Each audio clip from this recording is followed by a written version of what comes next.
Thanks. वाह, ये शेर बज़बान शायर। मैं सर आपकी इजाज़त से जी हाँ।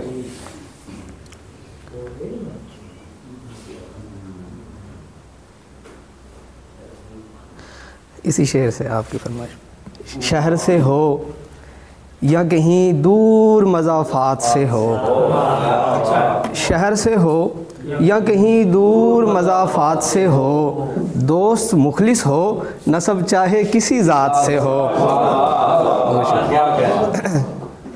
और देख लोगों में मेरा कुछ तो भरम रह जाए, देख लोगों में मेरा कुछ तो भरम रह जाए, मुझसे नाराज़ जो होना है किसी बात से हो। बहुत शुक्रिया। मुझसे नाराज़ जो होना है किसी बात से हो। अच्छा, बहुत शुक्रिया।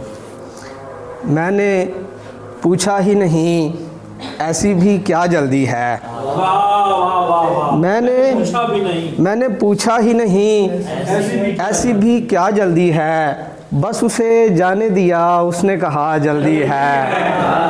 अच्छा अच्छा। और राह में बहुत शुक्रिया जी। अजान हो